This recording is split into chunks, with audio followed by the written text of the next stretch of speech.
AR Rahman ಆಸ್ಪತ್ರೆಗೆ ದಾಖಲು, ಏನು ಸಮಸ್ಯೆ ಆಗಿದ್ರೆ. ಎಲ್ಲರಿಗೂ ಪಟು ಕನ್ನಡ TV ಯೂಟ್ಯೂಬ್ ಚಾನಲ್ಗೆ ಸುಸ್ವಾಗತ ಅಂತ ಹೇಳ್ತೀವಿ. ಶುರು ಮಾಡೋಕ್ಕಿಂತ ಮೊದಲು ಯಾರೆಲ್ಲ ನಮ್ಮ ಯೂಟ್ಯೂಬ್ ಚಾನಲ್ ಮೊದಲು ನೋಡ್ತಿದ್ರಿ ಅವರೆಲ್ಲರೂ ಸಬ್ಸ್ಕ್ರೈಬ್ ಮಾಡ್ಕೊಳ್ಳಿ, ಮತ್ತಲ್ಲೇ ಪಕ್ಕದಲ್ಲಿರೋ ಬೆಲ್ಲೈಕನ್ನು ಪ್ರೆಸ್ ಮಾಡಿ. ಆಸ್ಕರ್ ವಿಜೇತ ಭಾರತ ಸಿನಿಮಾ ಸಂಗೀತ ಕ್ಷೇತ್ರದ ದಿಗ್ಗಜ AR ರೆಹಮಾನ್ ಅವರ ಆರೋಗ್ಯದಲ್ಲಿ ಏರುಪೇರು, ಅವರನ್ನು ಆಸ್ಪತ್ರೆಗೆ ದಾಖಲಿಸಲಾಗಿದೆ. ಈಗ ಲಭ್ಯವಿರುವ ಮಾಹಿತಿಯ ಪ್ರಕಾರ AR ರೆಹಮಾನ್ ಅವರಿಗೆ ಇಂದು ಬೆಳಿಗ್ಗೆ ಎದೆನೋವು ಕಾಣಿಸಿಕೊಂಡಿದ್ದು, ಶೀಘ್ರವೇ ಅವರನ್ನು ಚೆನ್ನೈಯ ಅಪೋಲೋ ಆಸ್ಪತ್ರೆಗೆ ದಾಖಲಿಸಲಾಗಿದೆ. AR ರೆಹಮಾನ್ ಅವರಿಗೆ ECG ಸೇರಿದಂತೆ ಹಲವು ಬೇರೆ ಪರೀಕ್ಷೆಗಳನ್ನು ಮಾಡಲಾಗಿದೆ.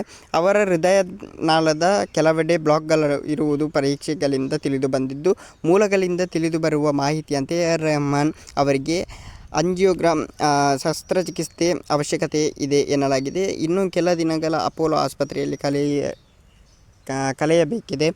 AR ರೆಹಮಾನ್ ಶಸ್ತ್ರಚಿಕಿತ್ಸೆ ಒಳಗಾಗಿದ್ದಾರೆ ಅಂತಲೇ ಹೇಳ್ಬೋದು. AR ರೆಹಮಾನ್ ಅವರಿಗೆ ಈಗ 58 ವರ್ಷ ವಯಸ್ಸಾಗಿದ್ದು, ಇತ್ತೀಚೆಗೆ ಅವರ ಪತ್ನಿ ಸಾಹಿರಾ ಬಾನು ಅವರಿಂದ ದೂರವಾಗಿದ್ದಾರೆ ಅಂತಲೇ ಹೇಳ್ಬೋದು. ಸ್ವಲ್ಪ ಬೇಸರದ ಸುದ್ದಿ ಜೊತೆ ಹುಷಾರಾಗ್ತಾರೆ ಅಂತ ಹೇಳ್ತಾ, love you so much guys, thank you.